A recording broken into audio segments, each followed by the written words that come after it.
Hello and welcome to my channel. If you're new here, what I like to do is to create videos that I would have found helpful when I first got out treasure hunting. Today I have a little eBay package. I have to double check, but I spent less than $20 on this particular package. It didn't have a lot of pins, had a little buy it now, and I just have fun with these. So when they're cheap, I grab them.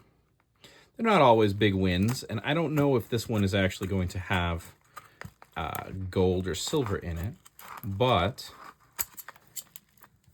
it should be fun. Good packaging.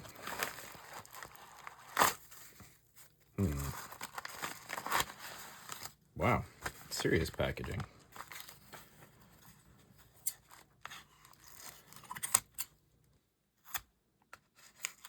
They were not messing around with this one, were they?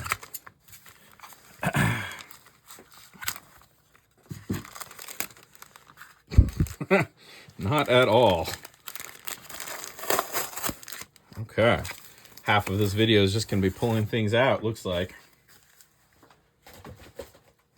All right, let's see here. Look at that. Each one individually.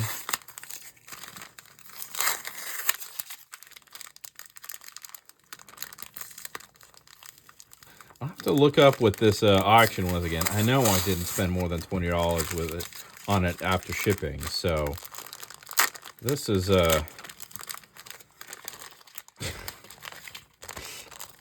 wow. I think this takes the cake for packaging. Okay, let's go ahead and start looking at these. So this is like a little Freemason lot.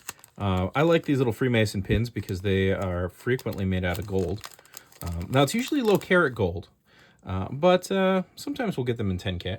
So let's see, what's our first one here?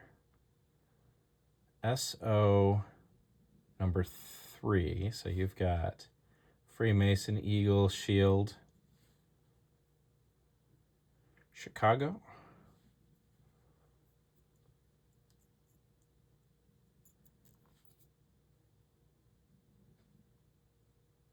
This does not really look like gold to me. So if a pin like this is gold, it'll often have a marking and it'll be shinier. Do I happen to have any handy? I may have one somewhere here. Do I have a little Freemason one? Well, here. This is a gold pin. See the difference? Now this one's dirty, but also even where it's not dirty. So generally they'll look something like that on the back. But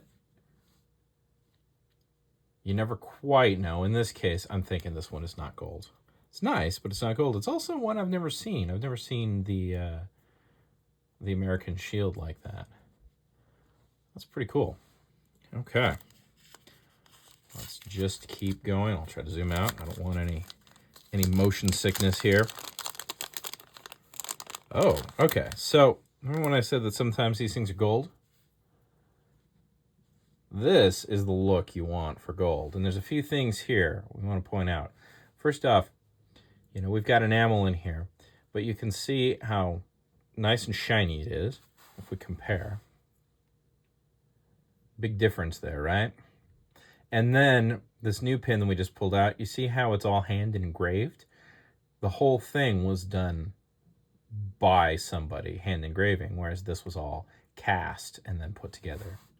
So each one of those little flowers was made by somebody with probably a chisel.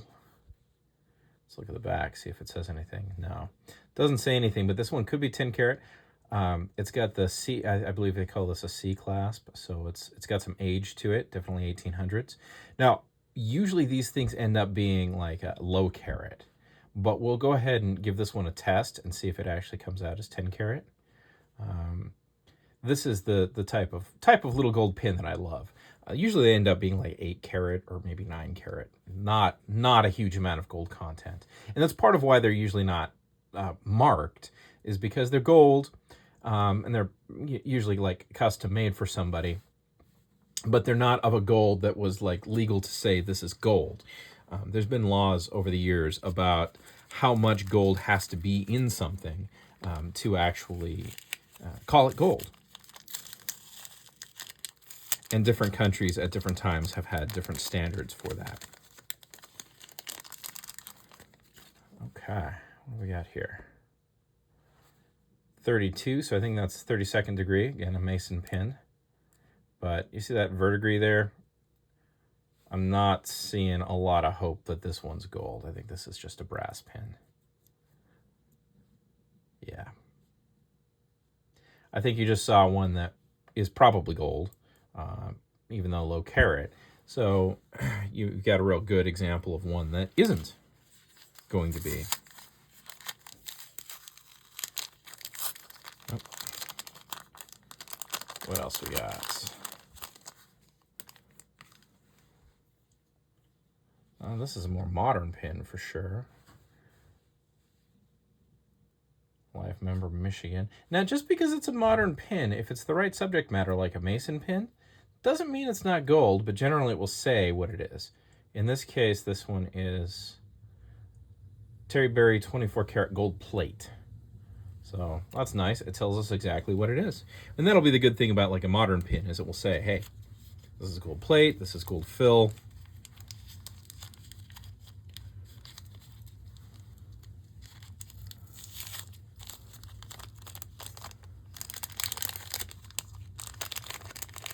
Ooh, this one looks good. There's some reasons I'd say this one looks good right off the bat. So first off, definitely higher quality. When I say higher quality, like this is a pretty good pin right here. But you see the difference? See how this one was basically all cast and then plated, whereas this one looks like it could have been carved or maybe cast but not cast then plated. There's a real subtle sort of almost filling in when you plate things. You see how like the edges are softer, and on this case the edges are harder. Sharper is the word I should use. So that's the first sign that I'm happy for this one potentially being gold. The second one is it's a little thinner, it's a little daintier. You're usually going to use less material when you're using gold, just because it's expensive. We will definitely test this one. Now the back doesn't look as good. It looks a little brassy, and this could end up being brass. But my guess is that this one is like low carat, and we'll test it at the end of this video, see if it is at least 10 karat. But I'm guessing that is maybe gold or gold faced. Yeah, probably gold, but like a low carat, like 9 or 8 karat gold. And partly I say that because you can see the 32 there is a little worn. This pin is a little worn. It's been around for a while, and it's still got that gold color to it. It's not it's not really tarnished from what I see. Now maybe we can see if there's tarnish. Now keep in mind, if something is low carat, it will tarnish. But let's see how this shines up. I'm just gonna hit it on my I've got a little silver cloth here. So I wasn't getting tarnish off of it, and it didn't really change it too much. It shined it up a touch. So those are all good signs that this is actually low carat gold. Unfortunately, I'm guessing it will not test out as a 10 karat. Most of these don't, but you know, we'll find out in a second here. All right, I'm pretty happy with this lot. I'll have to go check and see how much I paid for it again. Ooh, this one looks good.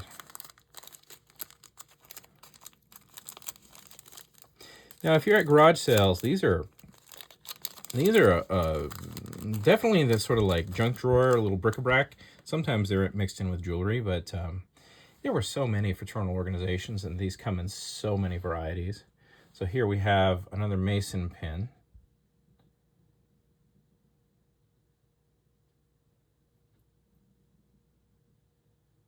And you see that color? You see that shine? And then the other thing too is it's got the A18 ILL, so I'm guessing maybe Illinois. And I don't see another material showing through in there. Now I'm guessing it's lower carat because of all the blackening around where they attach the pin. But you know, we will test that one, and I'm guessing this one's going to come out as a as at least like 9 karat gold, because that looks, yeah, see, look when I just rub my thumb across it. So if you're out at, yeah, look at this. This might even be 10. So it's just filthy. Just rubbing my thumb there gets a bunch of that filth right off. And that'll happen a lot. These things will just be dirty, which is really good for you when you're hunting, because the dirt obscures what it actually is, which is gold. But if the dirt comes off without you actually polishing it, and then it shines up like it's gold, then it's probably gold. And again, a pin like that, if it's just sitting in a garage sale, people don't really give it any heed. You know, it's a quarter. It's maybe $1 if they're being greedy with their pin pile.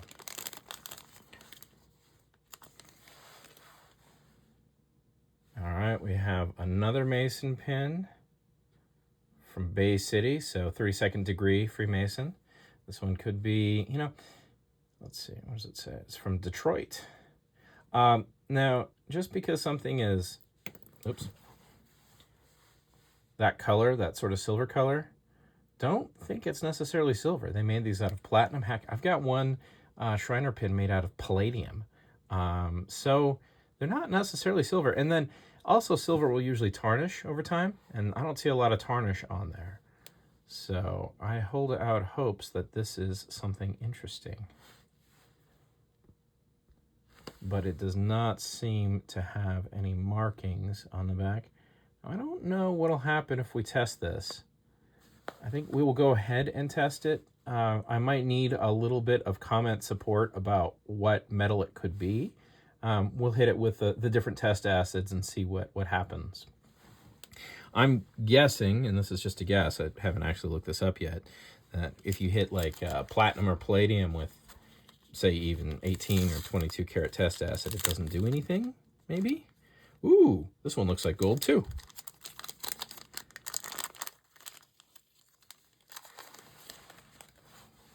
All right, why would I say that looks like gold? I think we just talked all about this, but I'll reiterate, we got a Freemason pin. It's handmade. You can see with the imperfections that this was actually hand carved effectively, and it went deep. So if this were not a solid piece, you'd be exposing a different metal when you went through the process of actually engraving it. So of all of the pieces that we've found so far, this is one I can tell you for sure, just looking at the front, is gold. Now, is it 10 karat gold? Probably not. Most of these are like 9 or 8, but it looks pretty good. It could be. Now, I also want you to see on the back that it's pretty dark, which is indicative usually of it being a lower karat gold, because it's actually fairly tarnished on the back. But it's all, as you can see, one piece, one little slab of gold, and it's got that real deep engraving, so you know it's one material all the way through, so it's not gold fill. All right, so with that, I think we're going to test that one, that one, that one, and that one. And that one. Let me pause and we'll set up. And we will try to figure out what we got. All right, we're all set up. We got everything scratched in. Those are what they are. I'm going to start off with some 10 karat test acid. Oh, and the reason there's 2 right here is that this one on the left is the face of the pin, and then the one on the right was the little screw back, and I just kind of hit that. So that should disappear real easy, like, if that makes any kind of sense. But let's just hit things with 10 karat and see what happens.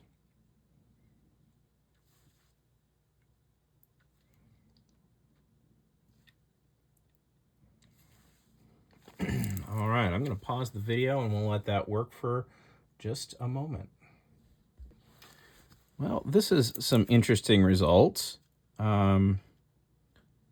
This is not going away entirely. I'm guessing this one is probably going to be low karat. This one looks like it's at least 10, at least 10. This one I'm guessing is probably going to be low karat also. Let's see.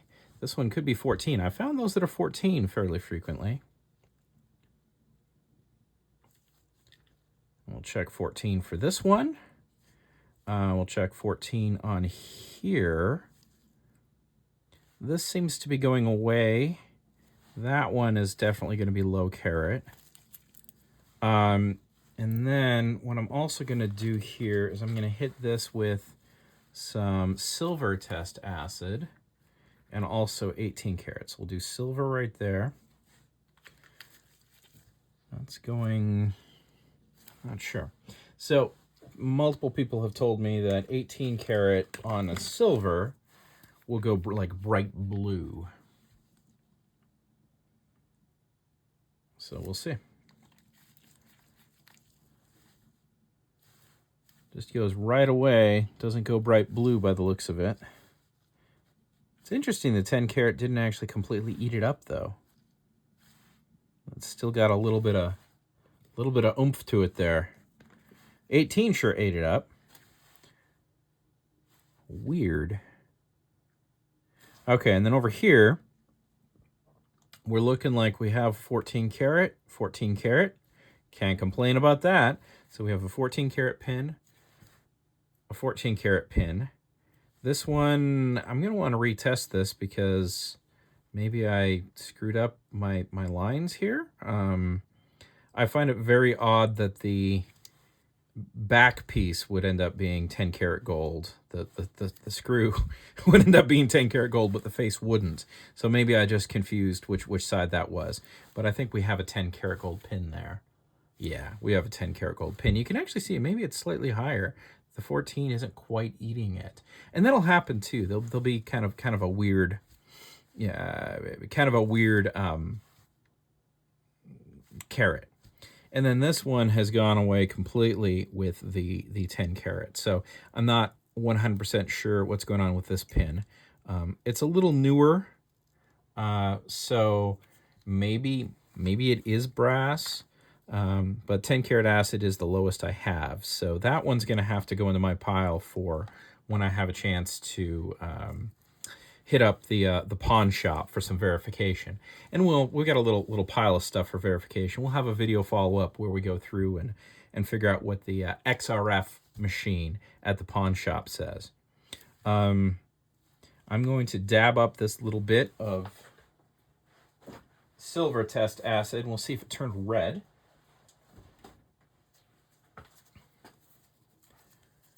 Which would indicate that this one is silver. So basically then that little silver test acid evaporates, and if we've got a red color, it's silver.